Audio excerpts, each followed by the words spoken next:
quem quer permanecer aqui com a gente, né? Quem sabe a gente chega com uns 3, 4 até a última aula, né? Mas tá ótimo. O importante é que quem está vindo, né, aproveite as aulas com muito amor. Eu estou tentando passar com muito amor, com muito carinho tudo o que a gente tem aqui, né? Então vamos lá. Vamos fazer a nossa oração.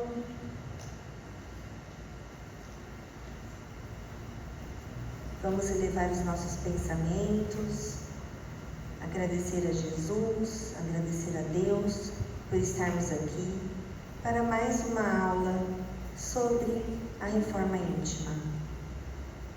Que eles continuem nos abençoando para que tenhamos força e coragem nesta caminhada. Que assim seja. Então vamos lá, reforma íntima em ação.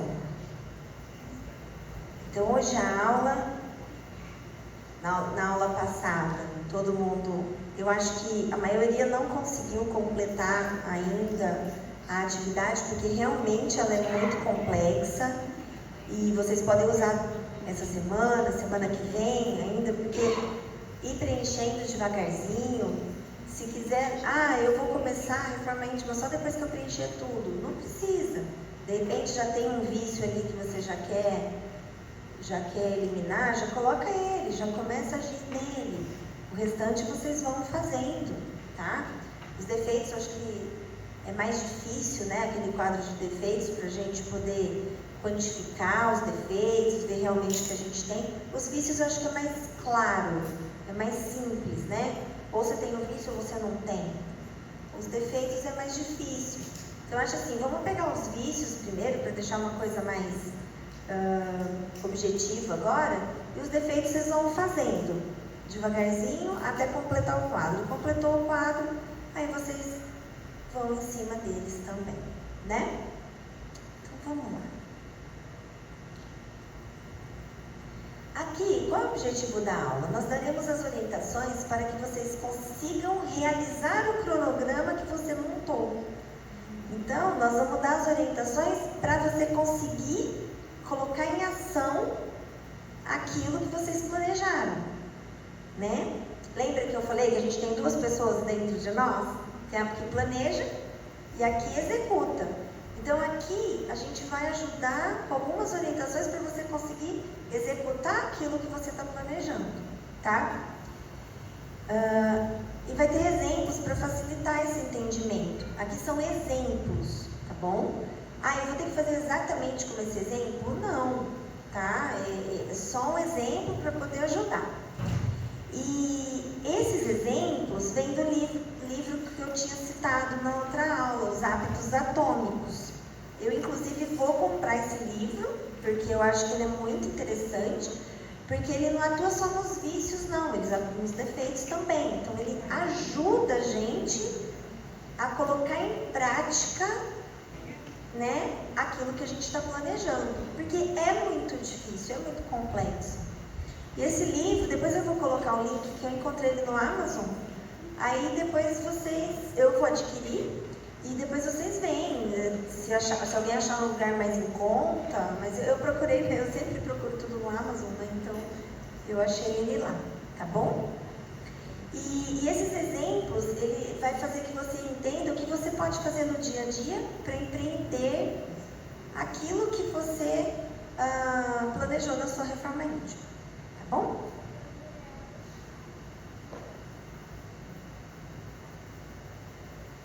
Então, vamos lá.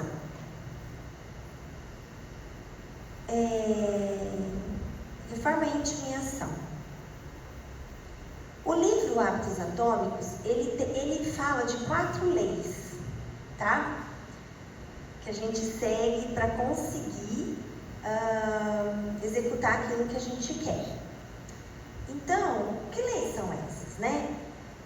Traremos uma estrutura prática chamada de 4 leis da mudança de comportamento.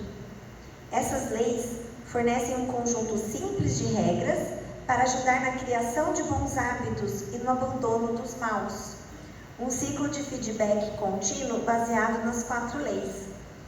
Então, se a gente seguir essas 4 leis, a gente consegue, né, criar bons hábitos e abandonar os maus.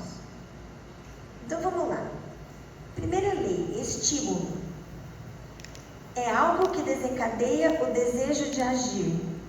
Então, é algo que desencadeia o desejo de agir positivamente ou negativamente. Entender que os gatilhos, a análise do ambiente, o autoconhecimento, essa primeira lei, na verdade, a gente já está fazendo há muito tempo. Por quê? É do autoconhecimento. Então, isso desencadeia que eu faça isso. Então, por exemplo, essa pessoa, quando eu começo a conversar com ela me gera um gatilho que eu tenha raiva e ira. Então, o que eu tenho que fazer? Que aí nós vamos para as outras leis, certo? Então, essa primeira lei, o estímulo, a gente já está vendo desde todas as primeira, segunda, terceira, quarta, quinta aula, é só disso.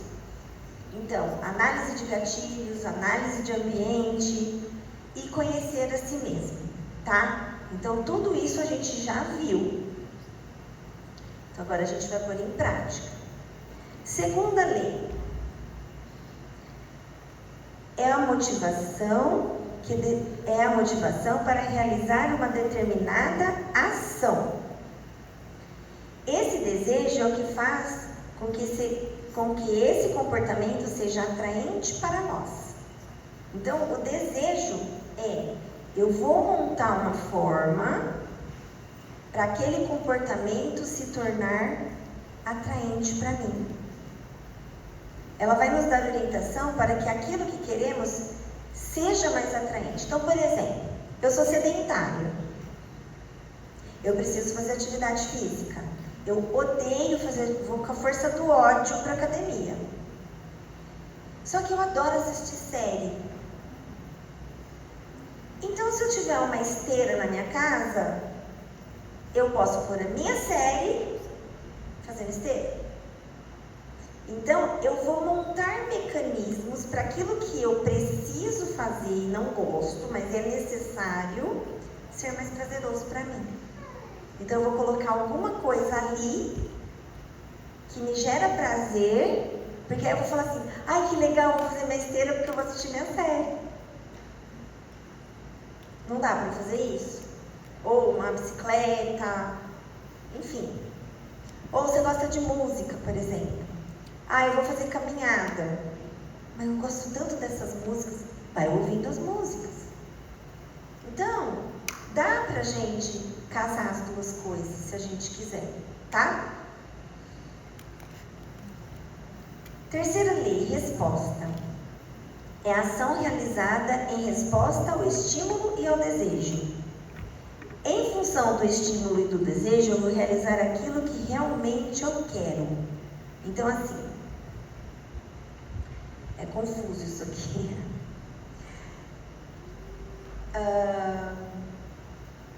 Por exemplo, é o que o Lu falou: eu quero um resultado. Então, por causa daquele resultado, eu vou fazer aquilo.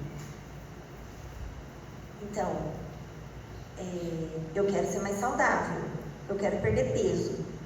Então, eu olho o resultado, a resposta, para eu conseguir realizar aquilo que eu quero. Acho que deu para entender, né? Mas vai ter um monte de exemplo lá na frente. E recompensa, a quarta lei. É o resultado satisfatório da ação realizada, que por sua vez satisfaz o desejo inicial. Aquilo que retroalimenta e me serve de estímulo. Nossa, Gi, mas eu vou melhorar para ganhar recompensa? Nesse caso, a gente pode fazer isso, porque isso estimula a gente. Então, por exemplo, eu amo comer doce. Aí, eu resisti àquele doce. Eu resisti uma semana em comer doce. Se eu conseguir resistir uma semana em comer doce, eu vou comer um pedacinho de chocolate 70% cacau. É uma uma recompensa. Então, assim, isso eu estou dando exemplo, tá, gente? Então, tem várias recompensas aí, tá? Então, é isso que o livro Hábitos Atômicos traz pra gente. Ele traz exemplos do que você pode fazer. Então, vamos lá, vou ter um monte de exemplo agora. Então, ó, esse quadro é o resumo da aula de hoje, tá? Então, criar um bom hábito é criar virtudes e quando livrar do mau hábito é me ver livre de defeitos e vícios. Então, criar um bom hábito é criar virtudes. Lembra das virtudes? Então, eu vou ser mais paciente, eu vou ser mais branda, tem um monte de virtudes que a gente enumerou. E quando eu me livrar do mau hábito, é me ver livre dos meus defeitos e dos meus vícios. Então, é isso que nós estamos procurando. Tornar o invisível, né? Eu devo tornar o invisível invisível. Então, vamos lá. Como criar um bom hábito? Primeiro estímulo. Torne-o claro para você. Então, o autoconhecimento. Então, eu tenho que deixar isso muito claro para mim. Quem sou eu? Como eu sou? Que vícios eu tenho? Que defeitos eu tenho? Que virtudes eu tenho? Então, como criar um bom hábito? Primeiro eu tenho que conhecer quem eu sou. Então, seria a primeira lei. Como se livrar de um mau hábito? Torne-o invisível. Reduzir a exposição e os estímulos. Então, como que eu vou deixar de ter ira, por exemplo? Eu tenho que saber aquilo que estimula a ira em mim. Então, eu tenho que evitar aquilo. Vocês lembram do que eu falei aquela vez? Que a gente tem que evitar certas coisas? Se não der para evitar, a gente tem que transformar. Vocês lembram dessa aula? Então, é bem nisso que a gente vai focar. Então, se eu bebo, eu tenho o vício da bebida, eu vou num bar que tá todo mundo... Eu vou na festa open bar? Não, né?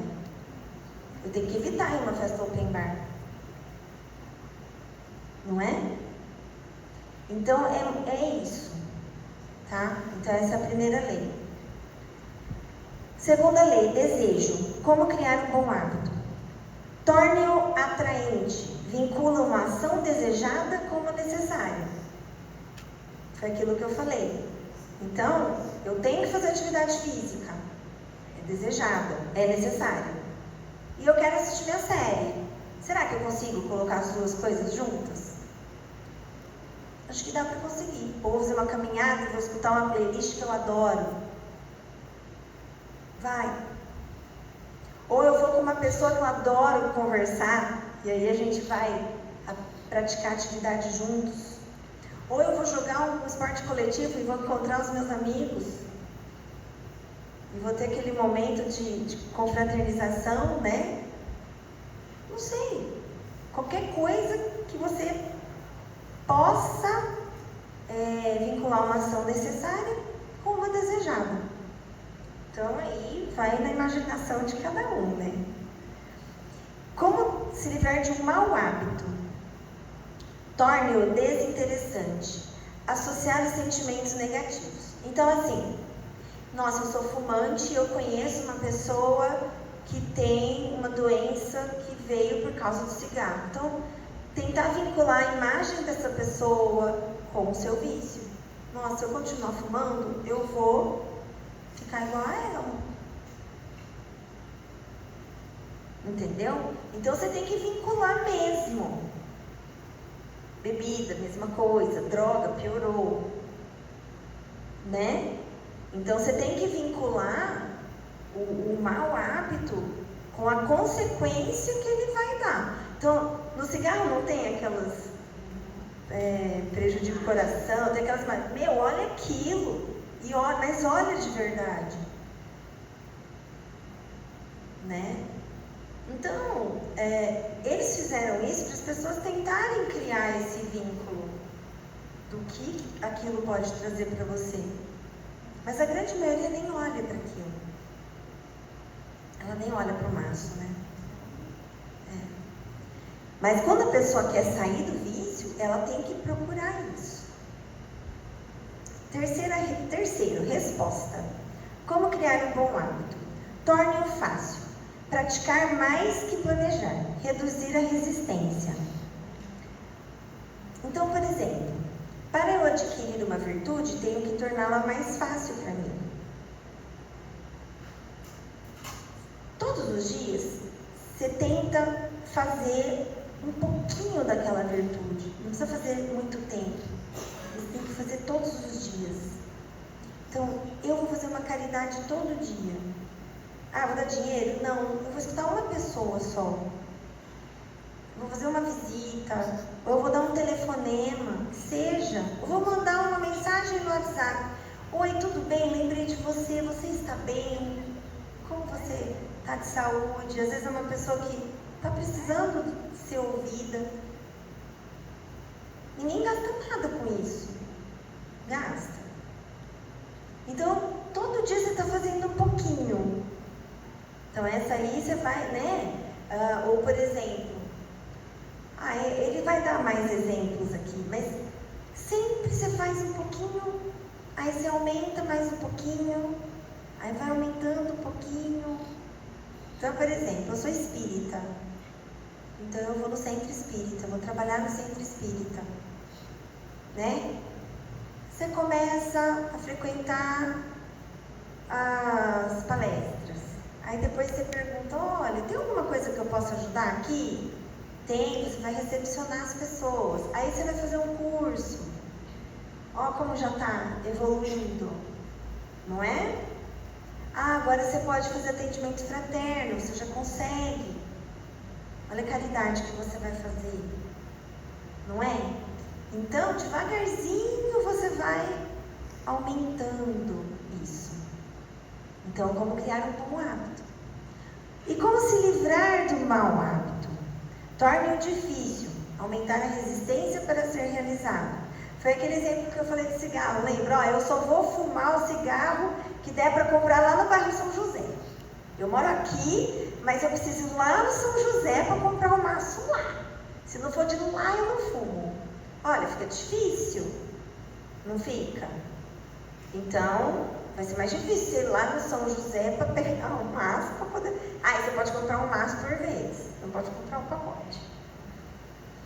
Não é? Então, se dificultou. Por exemplo, quem bebe, não tenha bebida alcoólica em casa. Nenhuma. Zero. Joga tudo fora. Eu vou doar para alguém. Não. Se faz mal para você, faz mal para o outro. Essas coisas a gente não doa. A gente não doa. O que faz mal para a gente, faz mal para os outros. Então, por que eu vou dar alguma coisa que vai fazer mal para outra pessoa? Então, eu quero tirar a bebida da minha vida. Não tenha bebida na sua casa. Nem em lugar nenhum, barzinho, nada. Né? Bom, recompensa.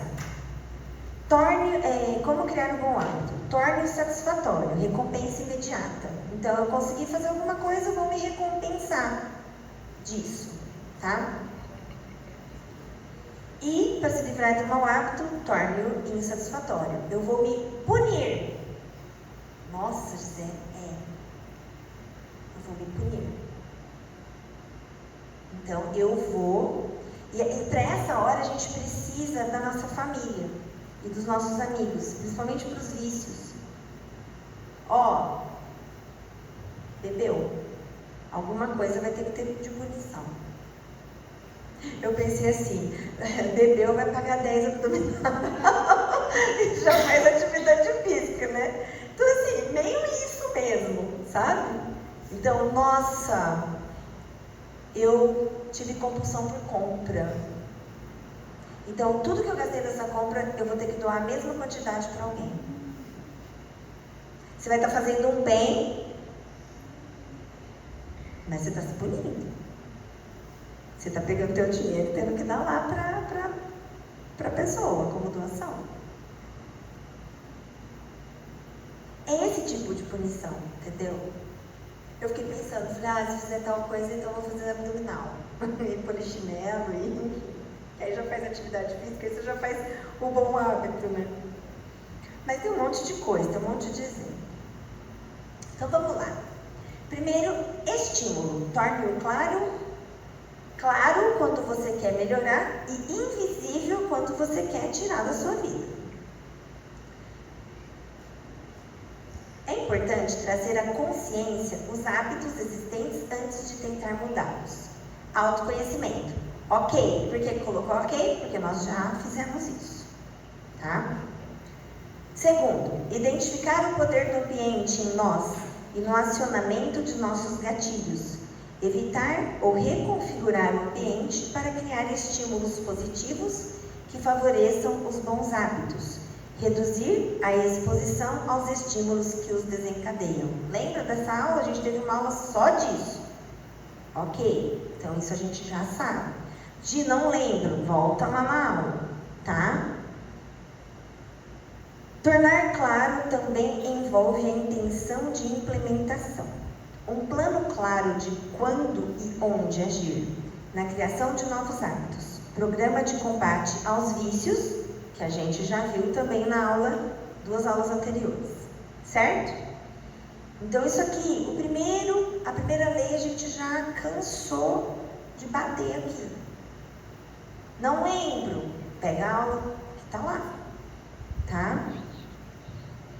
Então daqui para frente a gente vai trabalhar o segundo, o terceiro e o quarto. Segundo, desejo. Torne-o atraente ou desinteressante. Então, atraente é aquilo que a gente é necessário e desinteressante é aquilo que a gente não quer. Tá? Então, quanto mais atraente é uma oportunidade, mais provável é que se torne um hábito. Para aumentar as chances de que um comportamento ocorra, é necessário torná-lo atraente. E entender como os desejos funcionam é essencial para fazer isso. Então, o que é atraente me interessa e o que é desinteressante não me interessa. Por exemplo, eu não gosto de salada, mas eu tenho que comer salada. Aí eu vou pôr uma alface e jogar só um salzinho e comer? Não. Eu vou pôr um pouquinho de azeite, ou eu vou fazer um molhinho legal para salada, igual da Edna, que é uma delícia. A gente vai dar, assim, eu detesto salada. Então eu preciso tornar aquela salada mais atraente. Não é?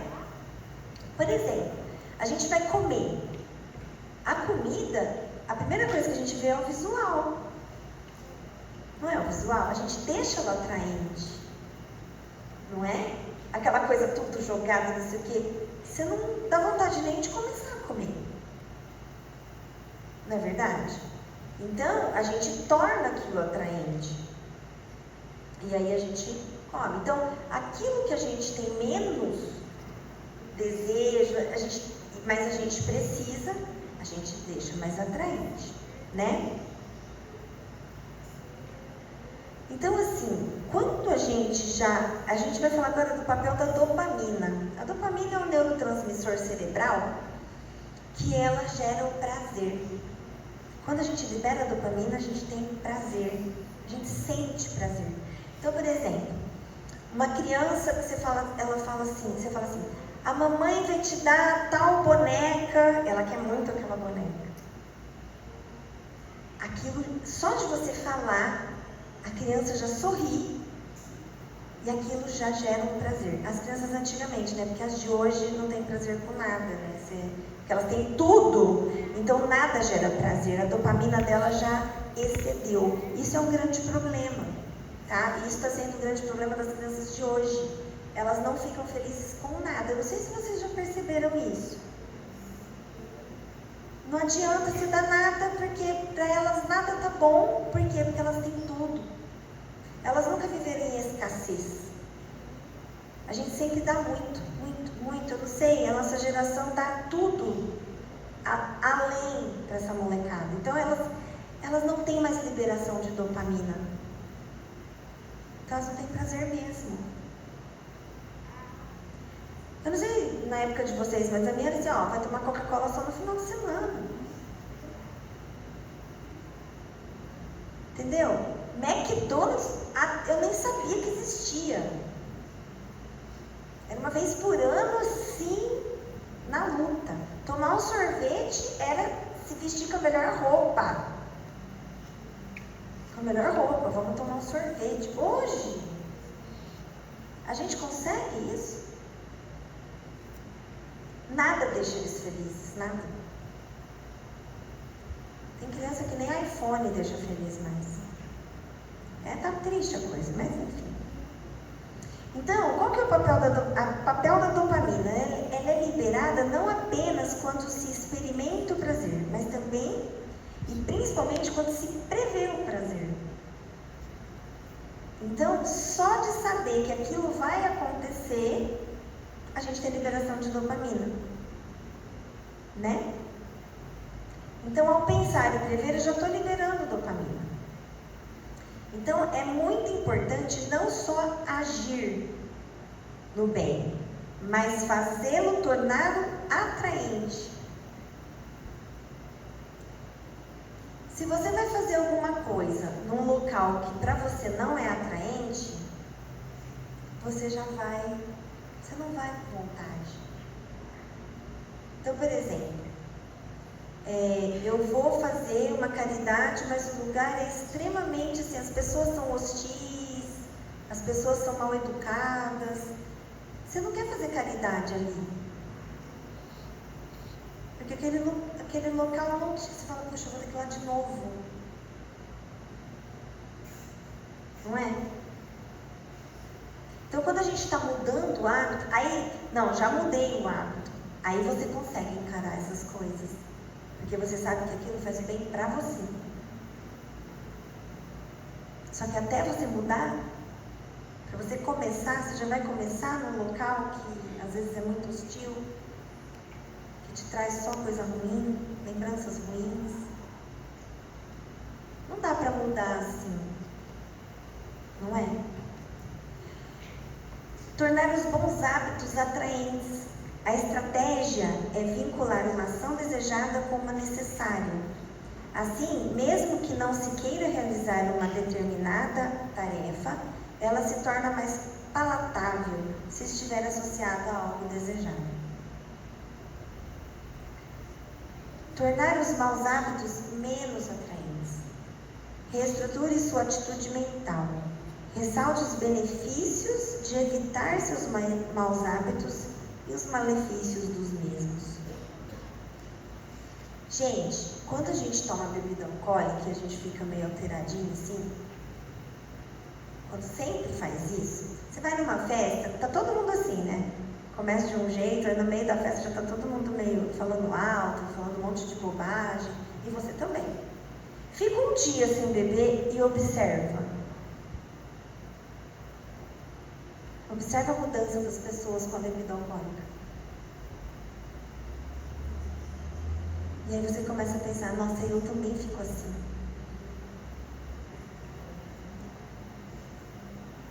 Porque você vê coisas que quando você bebe, você não percebe. Quando você não bebe, você observa e fala, meu Deus, eu também faço isso. Você não está julgando, não estou falando isso como um julgamento, mas você está julgando as suas atitudes. Chega um ponto que você, às vezes, na hora que você para de beber, você nem quer ir em determinados ambientes. Você não consegue ir em determinados ambientes. Já vou ficar antissocial? Um pouco. Vai, porque infelizmente a nossa sociedade é movida à bebida alcoólica. É bonito beber. E não é bom. É muito ruim. Péssimo. Para a nossa saúde, para a nossa mente, para o nosso bem-estar. Gente, eu não falo beber uma taça de vinho, não é isso. Mas é muito difícil você estar num ambiente propício e você tomar só uma taça de vinho. É muito difícil. Se a pessoa tiver vício, ela não consegue. As pessoas confundem beber socialmente. Eu bebo socialmente, porque na festa enche a lata. Gente, isso não é beber socialmente. Beber socialmente é assim: eu tenho domínio dos meus atos e das minhas vontades. Eu consigo ir lá e tomar um copo de cerveja e ponto. Pode vir quem quiser me... Olha, eu estou te dando. Você vai falar, muito obrigada, eu estou satisfeita. Essa pessoa bebe socialmente. Mas é muito difícil. As pessoas acham, bebe socialmente, só de quinta, sexta, sábado, domingo. Aí eu dou risada, né? Porque é muito engraçado. Que eu falava isso também. Começa na quinta, né? Isso quando tem festa na quarta. Aí só fica segunda, terça, você fala, vou tomar uma cervejinha, vai, então eu mereço. Né? Então é complicado. Bom, então, vocês entenderam essa segunda lei, né? Vamos tornar aquilo que a gente quer mais atraente e aquilo que a gente quer tirar da nossa vida mais desinteressante. Então vamos lá, alguns exemplos. Paciência. Nossa, eu quero tornar a paciência mais atraente na minha vida. Vincular o hábito de praticar a paciência ouvindo música relaxante durante momentos de espera. Então, por exemplo, eu estou no consultório médico e vou demorar 4 horas para ser atendido. O que eu vou fazer para ter paciência nesse lugar? Eu vou levar um livro que eu gosto de ler. Eu vou colocar uma playlist para eu ouvir. Vai ter que esperar as 4 horas, não vai? Não adianta você gritar, chegar para a secretária, que horas é minha vez, e não sei o quê. Não adianta. Tem um monte de gente na tua frente. Mas eu estou passando mal, está todo mundo passando mal. Principalmente pronto-socorro, né? Pronto-socorro. Eu falo pronto-socorro é o teste da paciência do ser. Só fica realmente quem está ruim ou quem quer muito atestado, né? Falo, perdeu o dia ali para pegar atestado. Perdeu o dia, né, para quê? Mas acontece bastante. Ou senão eu estou num trânsito enlouquecedor em São Paulo. Põe uma música e canta junto. Canta junto, põe uma música que você gosta de cantar. Porque aí você vai cantando, aquilo vai ficando assim, beleza, entendeu? Você fala assim, eu vou cantar, porque canta, seus males espanta. É exatamente isso. Porque adianta você xingar o trânsito? Ele não vai melhorar porque você está xingando. De jeito nenhum. Sobriedade. Então vamos lá. Isso aqui é sobre a bebida alcoólica. Emparelhar o hábito de se manter sóbrio com a ação prazerosa de beber outros líquidos saborosos. Sucos, soda italiana, água tônica com limão. Então você vai fazer uma bebida sem álcool, né? E aquilo vai tornar prazeroso. Quando eu quis parar de beber, eu pegava aquelas taças de gin, que são lindas, né? Aí eu colocava água tônica, punha os temperinhos do gin, punha gelo, aí punha um xaropezinho de soda italiana. E quando estava todo mundo tomando gin, parecia que eu estava tomando gin, mas não era gin. E é uma delícia. É super gostoso. Mas não, né? Não me dá o efeito do álcool, porque eu não estou tomando álcool. Mas é uma delícia. Por exemplo, fazer uma caipirinha pega água com gás, ao invés de põe água com gás, põe o limão lá e tudo. E toma, põe açúcar, faz o que você quiser. Mistura, faz uma mistureba lá.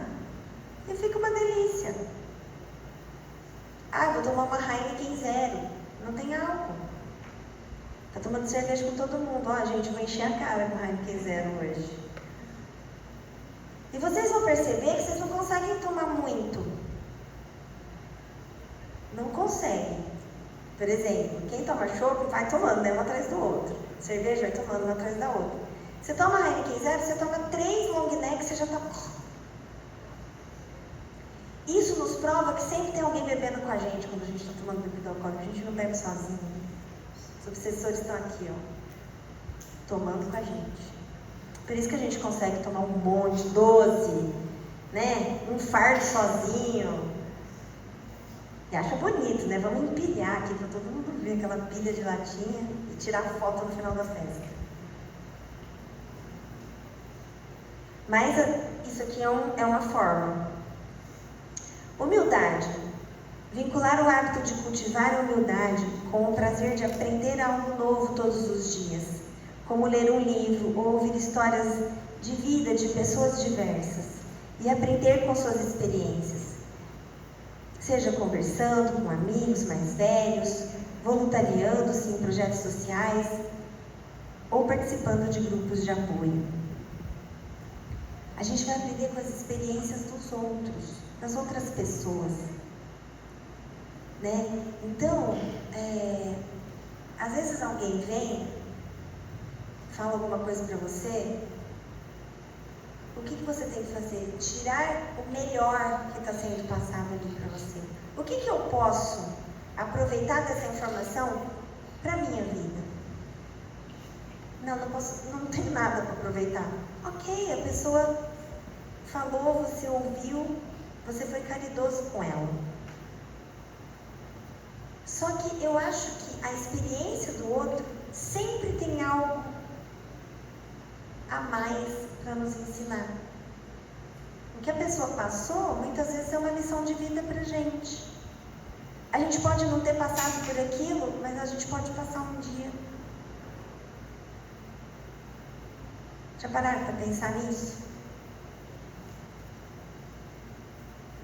Então, a humildade é a gente saber ouvir e a gente saber interpretar que aquilo pode ser bom para a gente também. Caridade. Vincular o hábito de praticar a caridade com a oportunidade de estar ao lado de amigos, familiares, que se envolvem em atividades voluntárias em comunidades locais ou grupos de apoio. Você fala assim, eu vou fazer caridade sozinho, muito chato, né? Mas eu vou montar um grupo de pessoas que eu gosto muito e nós vamos fazer caridade juntos. É um momento prazeroso que você está com pessoas que você ama e vocês estão no mesmo propósito. Então, como que eu vou pôr a caridade na minha vida? Eu vou sair sozinho e vou bater na porta do outro? Não. Eu vou no centro espírita, tem um grupo de pessoas que trabalham juntas, ou eu vou na minha igreja, pergunta para o padre, olha, tem algum grupo aqui que faz caridade, ajuda na evangelização de crianças, ou enfim. Porque sozinho é muito difícil, não é? Eu acho. Não fica tão prazeroso. Quando você tem um grupo, é mais gostoso. Você fala assim, eu vou quinta-feira, vou ver um grupo lá na parte da cura, que eu amo todo mundo. É muito gostoso. Eu venho aqui, vejo vocês, né, na aula, é uma delícia. Não é verdade? Não é muito mais gostoso aqui do que online, só em casa? Eu acho. O calor humano ainda é muito bom. Online é muito bom. Mas quando a gente tem a oportunidade de estar junto, é mais gostoso. Não é? Fumar. Benefícios de evitar. Então vamos lá. A gente vai pensar nos benefícios de evitar. Melhora de saúde pulmonar, redução do risco de câncer de pulmão e de doenças cardíacas, melhoria do hálito, da aparência da pele, tornar menos atraente, lembrando da falta de ar, da tosse persistente, do odor desagradável e da dependência química.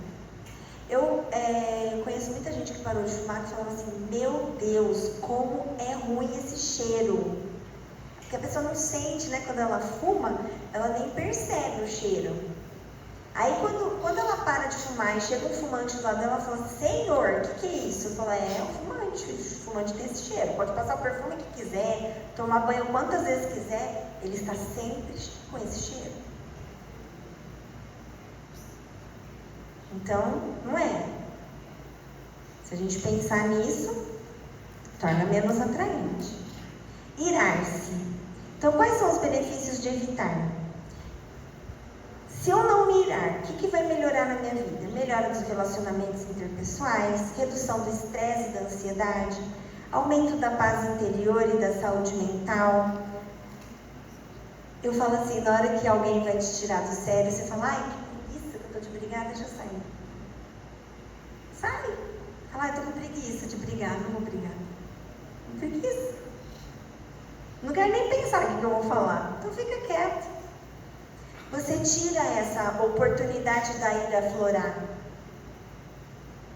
Porque quando a gente fica irado, cansa, né? Já perceberam? Quando você sai assim do eixo, você fica cansado, você tem que pensar o que você vai falar, como é que você vai agredir o outro. Você tem que tornar isso assim, nossa, isso é muito difícil, deixa pra lá. Tornar menos atraente, danos aos relacionamentos, arrependimento posterior, aumento do estresse, da pressão arterial. Então, poxa, eu vou ter que pedir desculpa depois pelo que eu fiz. Lembrar que depois que você agride uma pessoa, você vai ter que lidar com seu orgulho e pedir perdão. Como é que você vai conviver com essa pessoa depois? Não é mesmo? Uso do celular. Usar muito o celular. Benefícios de evitar. Melhoria da qualidade do sono, aumento da produtividade, concentração, fortalecimento dos relacionamentos pessoais, redução da fadiga visual e dores no pescoço e nas costas. Adolescente hoje fala assim, nossa, eu tenho uma dor nas costas, eu falei, também, fica assim o dia inteiro. Vai doer mesmo, não tem jeito. Para de ficar no celular o dia inteiro que as costas vão melhorar. Não é? Nossa, eu tenho uma insônia, doutora. Ah, você tem? O que você fica fazendo na hora que você vai deitar? Fico na tela do celular. A tela do celular é o maior impacto, é a coisa que mais impacta no sono. Você tem que tirar a tela 2 horas antes de ir para a cama. Fiz o curso sábado de insônia. Faz parte da higiene do sono. Tirar telas 2 horas antes de dormir. De ir para a cama. Não, a pessoa vai para a cama e celular. E fica lá. Não dorme. Né? Tornar menos atraente, isolamento social, distração constante, perda de tempo e negligência de responsabilidades importantes. Eu chego e falo assim para as minhas pacientes, precisa fazer atividade física, não tenho tempo. Falei, dá uma olhada no seu celular e vê quantas horas você fica por dia lá. Elas arregalam o olho. Vê lá, quantas horas você fica. Fica 1 hora menos se você fazer atividade física. A gente perde muito tempo com ele. E só vendo porcaria, né? Nada de bom. Então vamos lá, terceira lei, resposta. Torne-o fácil ou difícil. Então a gente vai tornar aquilo que a gente quer fácil e aquilo que a gente não quer, a gente vai tornar difícil. A forma mais eficaz de aprender é praticar, não planejar. Concentre-se em agir. A formação do hábito é o processo pelo qual o comportamento se torna progressivamente mais automático através da repetição. Então, aquilo que eu falei, a gente tem que ficar repetindo. Depois que você repete, vira um hábito. Você nem pensa se já está fazendo daquele jeito. O período de tempo em que você está realizando um hábito não é tão importante quanto o número de vezes que o executou. Aqui tem a regra dos 2 minutos, então patronize antes de otimizar. Você não pode melhorar um hábito que não existe. Então, como que eu vou melhorar um hábito se eu não tenho ele dentro de mim? Como que eu vou melhorar uma virtude se ela nem existe dentro de mim? Então, primeiro eu tenho que fazer ela existir, para depois ela tornar um hábito. certo? O comportamento humano segue a lei do mínimo esforço. Cria um ambiente em que fazer a coisa certa seja o mais fácil possível. Reduza a resistência associada aos bons comportamentos e aumente a resistência associada a maus comportamentos. Então, vamos ver os exemplos agora.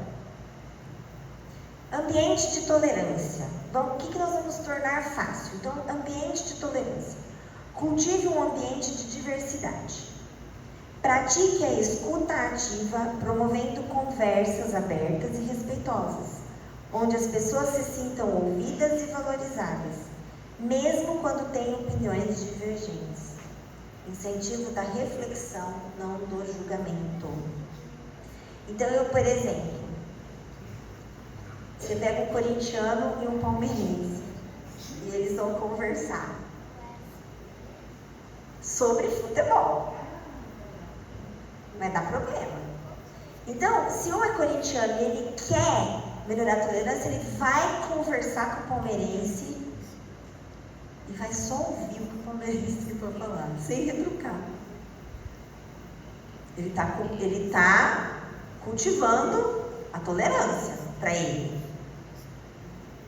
Aí ele vai conversar com o cara, ele vai conseguir ficar 2 minutos, aí ele fala assim, dá licença você sair, e sai. Ou, vamos mudar de assunto?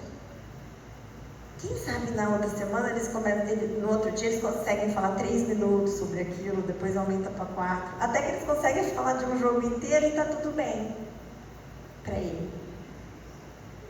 Então ele está cultivando a tolerância. É um exemplo, tá? Então a gente vai praticar a escuta ativa por tempos pequenos. Porque a gente não vai conseguir falar muito tempo com aquela pessoa. Aí no outro dia você fala mais um pouquinho, depois no outro dia mais um pouquinho. Eu dei esse exemplo do corintiano e palmeirense porque é muito clássico, né? As brigas que dá. Então aí você começa a acostumar com isso. Aí você consegue começar a aumentar o seu tempo. Então a sua tolerância vai aumentando. Ambiente de resignação. Desenvolva uma mentalidade de aceitação. Pratique a gratidão diária, focando nas coisas positivas da vida e aceitando as circunstâncias que não podem ser mudadas. Então vamos lá. Problema todo mundo tem. Todo mundo tem. E a gente consegue tirar coisas boas das nossas provas e da nossa expiação. A gente só tem que saber enxergar isso.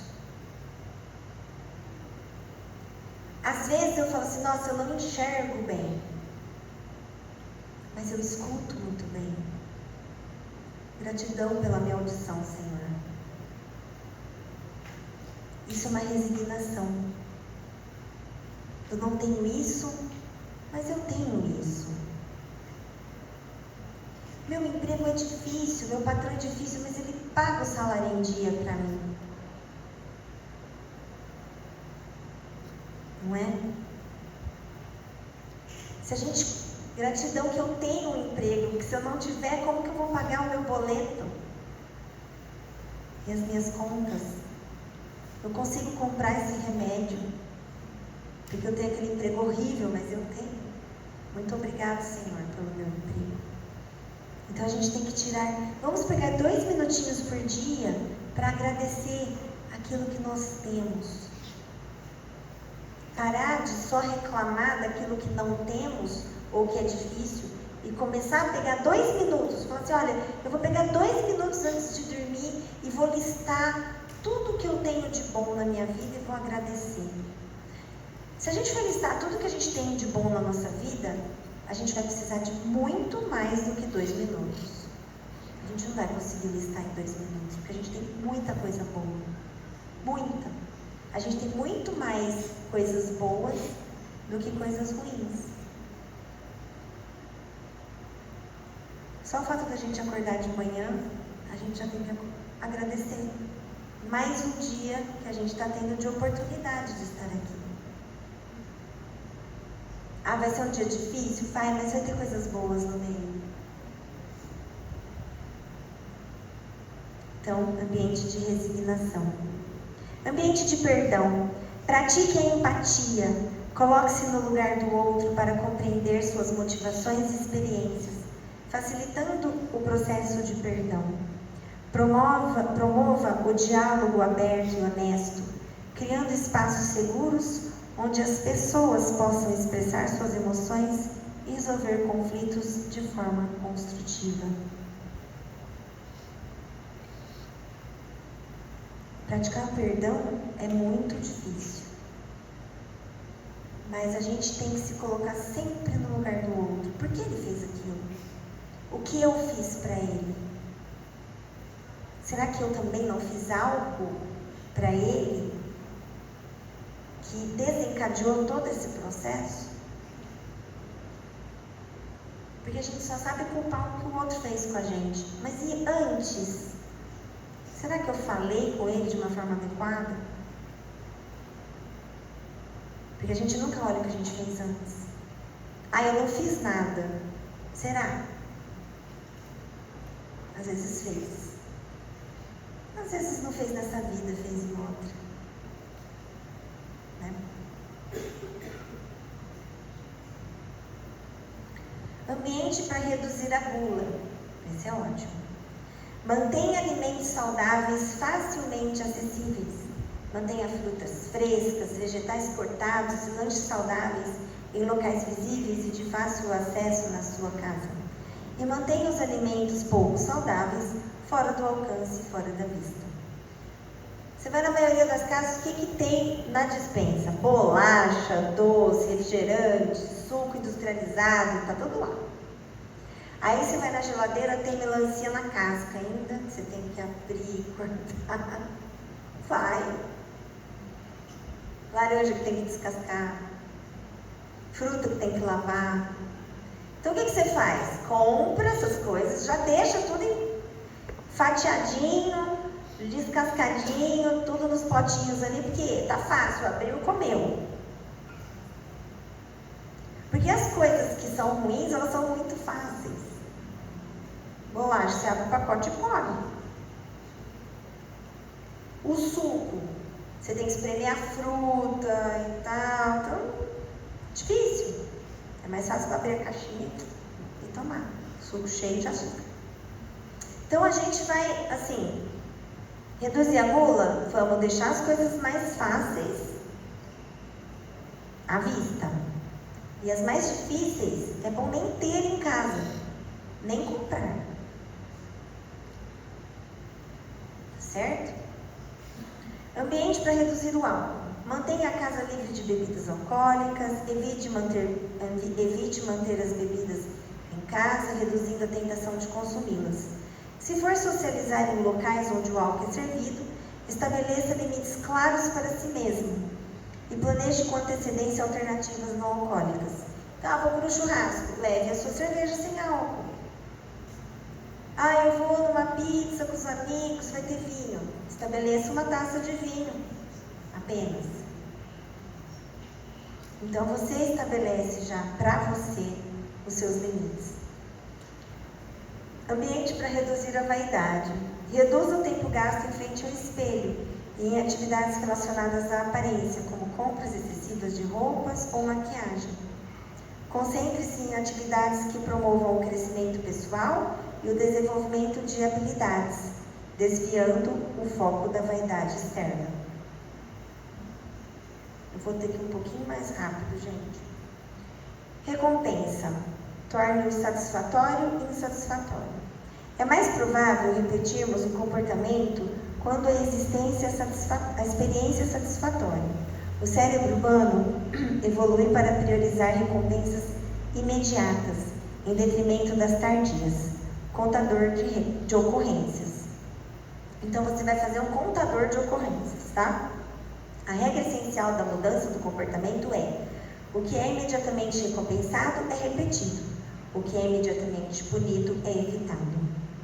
Para criar um hábito, você precisa se sentir imediatamente bem-sucedido, mesmo que seja uma pequena vitória. Recompense-se. Para perder um hábito, precisa torná-lo doloroso, insatisfatório, com um custo imediato. Então, você vai ter um contrato de hábitos. Eu já vou explicar ali na frente. Então vamos lá, um exemplo aqui. Não usar drogas. Após resistir à tentação de usar drogas, recompense-se com uma atividade relaxante, que traga prazer e tranquilidade, como meditação, caminhada ao ar livre ou ouvir sua música favorita. Não comer muito doce. Após evitar o consumo excessivo de doces, permita-se saborear uma pequena porção de uma fruta fresca ou um pedaço de chocolate amargo de alta qualidade para satisfazer seu desejo de doçura de forma mais saudável. Não abusar do sexo. Após resistir à tentação de comportamentos sexuais compulsivos, recompense-se com uma atividade que promova o autocuidado e a conexão emocional, como tomar um banho relaxante, praticar exercícios físicos ou passar um tempo de qualidade com alguém querido. Aqui são alguns exemplos. Compras em excesso, pelo que eu falei, terá que doar uma quantia em dinheiro para uma instituição de caridade ou por uma causa que não apoie normalmente. Isso pode ajudar a ser mais consciente no uso do dinheiro. Café em excesso. Terá que se privar de tomar café por um determinado período de tempo, como uma semana. Tomei em excesso hoje, vou ficar uma semana inteira sem tomar. Punição. Inveja. Terá que escrever uma carta para a pessoa alvo de sua inveja, expressando gratidão ou elogiando suas conquistas. Isso pode ajudar a mudar a perspectiva da pessoa sobre a situação. Avareza. Terá que doar uma porcentagem de sua renda para uma causa ou organização de caridade que beneficie os menos afortunados. Isso pode ajudar a reduzir o apego ao dinheiro e promover a generosidade. São exemplos, tá, gente? Isso aqui. Para o cumprimento da lei de número 4, é importante tentar quantificar o número de ocorrências em que aparecem nossos defeitos e virtudes por dia.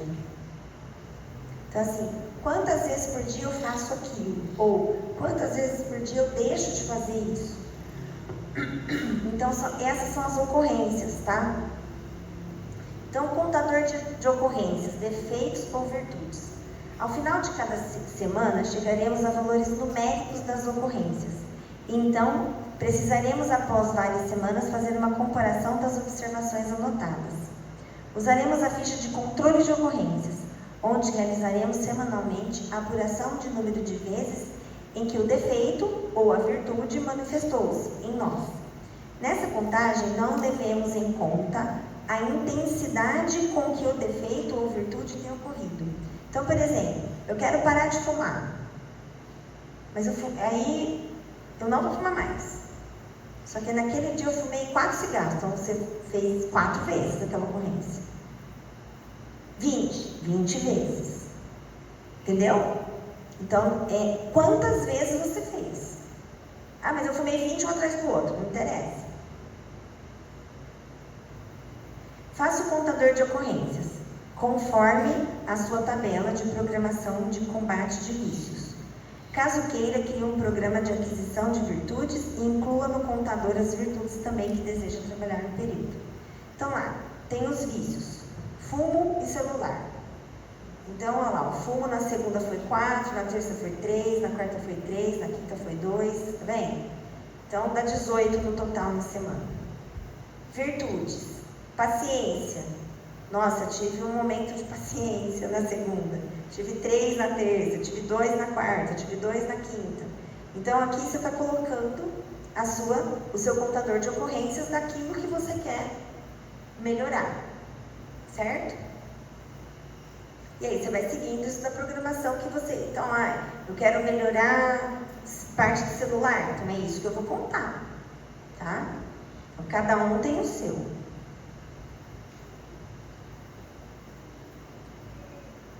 Contador de ocorrências, defeitos ou virtudes. Então, aí você coloca os defeitos e as que você quer tirar da sua vida e as virtudes que você quer melhorar na sua vida. E aí você vai fazendo a tabela de ocorrência, dia a dia.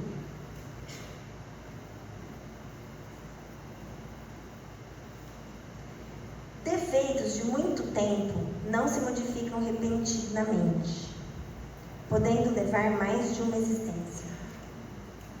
Tem coisa que a gente não vai conseguir, mas a gente não pode desistir. A gente pode melhorar, às vezes a gente não zera, mas a gente melhora muito. Trabalhemos pela sua diminuição progressiva das ocorrências e nos felicitemos com as conquistas alcançadas. Então, por exemplo, eu tinha atitudes explosivas todos os dias. Tudo explodia. Agora eu estou explodindo uma vez por semana. Melhorei muito. Não é? Melhorei muito. Eu preciso ver, sentir, eu melhorei. Ah, mas você ainda explode? Sim. Mas eu melhorei. Muito. Eu bebia todos os dias. Agora eu só estou bebendo de final de semana. Eu melhorei? Sim. Eu melhorei muito. Muito.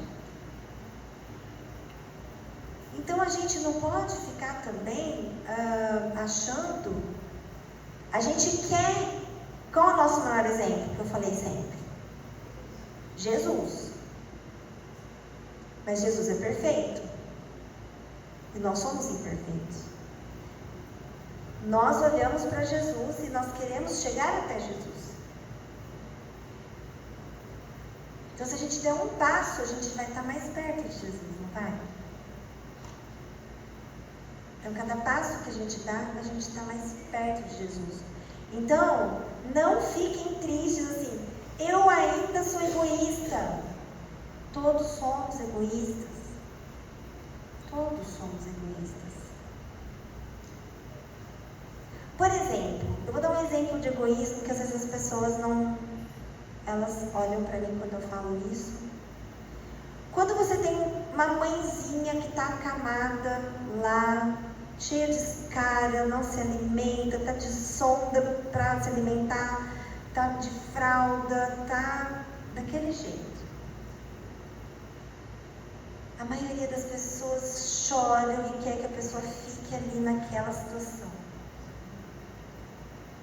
E quando a pessoa desencarna, a pessoa se lamenta e aquilo se torna uma vida horrível porque ela perdeu a mãezinha dela e ela chora, e ela não vive. Isso não é um egoísmo, gente? Enorme. Você quer aquela pessoa perto de você naquela situação. Isso é egoísmo. Nossa, Gisele, mas eu amo a minha mãe. Sim. Por isso mesmo, se você ama sua mãe, você quer que ela fique bem. E não do jeito que ela está. Isso é um ato de egoísmo. E todos nós temos. Todos. Quem nunca passou por isso? Quem nunca? Quem nunca desejou que aquela pessoa fique em sofrimento para ficar perto de você? Você não quer que ela fique em sofrimento, mas você quer que ela fique ali. E ela não vai se livrar daquele sofrimento. Quem nunca passou por isso? Isso é um exemplo de egoísmo. Que às vezes a gente não vê como um ato egoísta e é. Ou senão, eu tive uma paciente que perdeu a filha. E ela falou que a vida dela acabou. Só que ela tem 3 outros filhos encarnados, um monte de neto. E ela só chora, e ela só se lamenta, e minha vida acabou, minha vida não, eu quero morrer. E os outros filhos precisam do amor dela também. Os netos precisam do amor dela. E ela não está olhando para ninguém. É outro ato de egoísmo. Ah, Gisele, mas você nunca passou por isso. Graças a Deus. Não gostaria nunca de passar uma prova dessa. Mas e os outros que estão aqui, que precisam de mim? Eu vou abandoná-los? Então tem muita coisa na nossa vida que a gente não sabe interpretar. Os nossos defeitos, as nossas virtudes, enfim. E a gente precisa começar. E a melhor forma de interpretar isso é tendo empatia, se colocando no lugar das outras pessoas. E se essa outra pessoa fizesse para mim isso que eu estou fazendo para ela? Como eu vou interpretar isso? Como um ato de orgulho, de egoísmo, de vaidade, enfim. Todas as vezes que vocês não se derem conta do que está acontecendo, como você vai interpretar aquilo, coloque a empatia. Coloque-se no lugar daquela pessoa. Fica mais fácil da gente conseguir enxergar. E se aquela pessoa falasse comigo do jeito que eu falei com ela? Como que eu reagiria? Como que eu me sentiria? Aí a gente consegue entender quem somos nós. Então é isso, gente. Alguém tem alguma dúvida? Quer falar alguma coisa? Então vamos fazer a oração final? Ó, semana que vem é feriado, mas vai ter curso, tá? Então, por favor, estaremos aqui. Então vamos elevar os nossos pensamentos.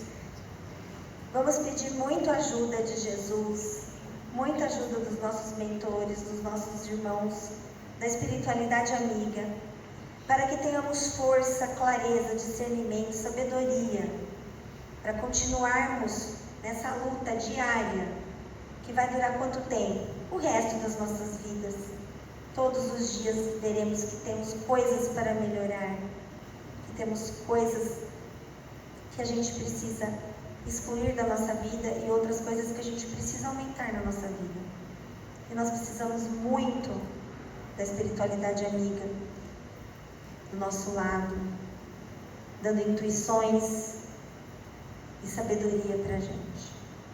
Obrigada a todos por estarem aqui, pela paciência. Vocês estão evoluindo na paciência, por aguentar toda segunda-feira isso daqui. E até semana que vem. E uma Páscoa maravilhosa para todos. E vamos enxergar o domingo de Páscoa como a ressurreição do nosso Senhor. E não como um ovo de Páscoa, né? Comelança.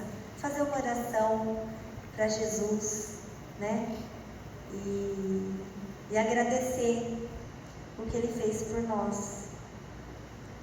Que Ele deu a vida por nós. Um beijo para vocês.